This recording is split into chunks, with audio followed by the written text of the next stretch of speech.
আমরা এসেছিলাম মাননীয় প্রধানমন্ত্রীর সঙ্গে একটু সৌজন্য সাক্ষাৎ এবং আমাদের মাহে রমজান উপলক্ষে বাংলাদেশ জামাত ইসলামীর আয়োজিত ইফতার অনুষ্ঠান আগামী 28 তারিখে সেটার আনুষ্ঠানিক দাওয়াতপত্রই দিতে এসেছিলাম। এটি মূল বিষয় ছিল।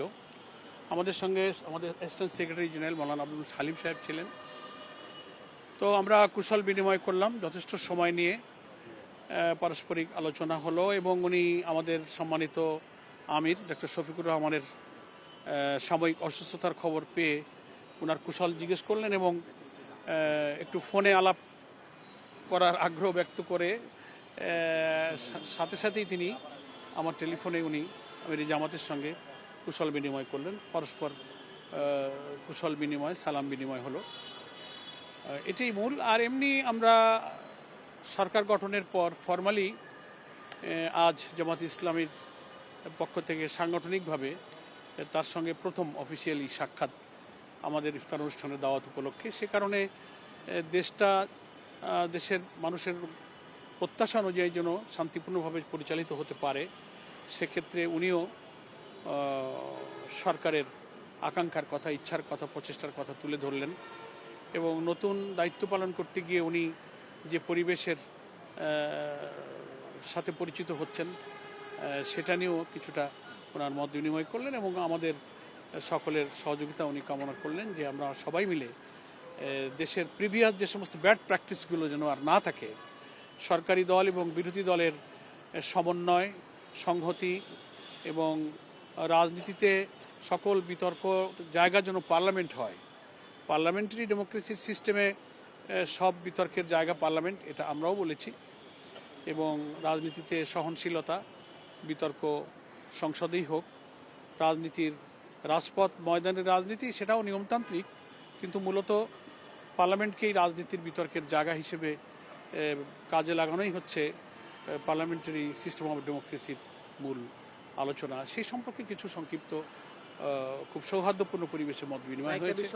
এই মুহূর্ত পর্যন্ত হয়নি। আর এটা তো জুলাই চার্টারের যে অনুমতি, যেটা আইনগত ভিত্তির একটা পর্যায়ে তো বাকি রয়েছে সংসদে, এটা হলে পারে জুলাই চার্টারে যে সমস্ত সম্পৃক্ত এবং সংযুক্ত বিষয়গুলো আছে, ডেপুটি স্পিকারের সঙ্গে আরও অনেক দ্বিকক্ষ বিশিষ্ট পার্লামেন্ট সহ আরও অনেক বিষয় আছে, সেটা আরও পরে বলা যাবে, এক্ষুনি এটা আলোচনায় আসে না। 28 তারিখে যে আপনাদের অনুষ্ঠানটা কোথায় এটা হচ্ছে বাংলাদেশ চীন মৈত্রী সম্মেলন কেন্দ্রে আমাদের এই আয়োজন করা হয়েছে 28 তারিখে বিকাল 5টায়। উনি দাওয়াত খুব আন্তরিকতার সাথেই কবুল করেছেন এবং আমাদেরকে যাবেন বলে আশ্বস্ত করেছেন এবং আমাদের আমির জামাত টেলিফোনে আলাপের সময় সপরিবারে ওনার সম্মানিত স্ত্রী এবং জাইমা সহ সব পরিবারকেই উনি আমন্ত্রিত হিসেবে উনি যাওয়ার জন্য অনুরোধ করেছেন এবং আমরা উভয়কেই আমরা দাওয়াতপত্র দিয়েছি। উনিও সেটা আন্তরিকতার সঙ্গে গ্রহণ করেছেন। না, এটুকু উনি বলেছেন যে 12 তারিখে সংসদ হবে এবং সংসদেই আমরা রাজনীতির সব কিছু আলোচনা করবো, এটাই বেটার হবে আমাদের জন্য।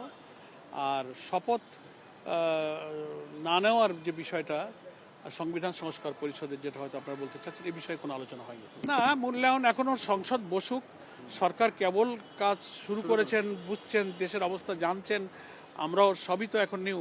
এবং আমরা বলেছি যে দেশের প্রধানমন্ত্রী, লিডার অব দি অপোজিশন এবং আরও সব নিউ পার্লামেন্টারিয়ান, নিউ গভর্নমেন্ট, সবাই এখন জাতি ওয়েট করছে একটা ভালো কিছু দেখার জন্য।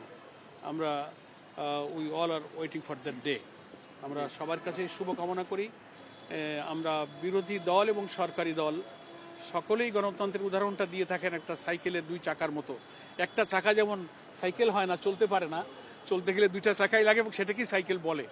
তো আমরা মনে করি গণতান্ত্রিক সিস্টেমে সরকারের বিরোধী দল এবং সরকারের দলের মধ্যে সুন্দর সমন্বয়, সংহতি দিয়েই এই দেশটাকে আমরা হয়তো ভালো দিকে নিয়ে যেতে পারবো, এটাই আমাদের আশাবাদ।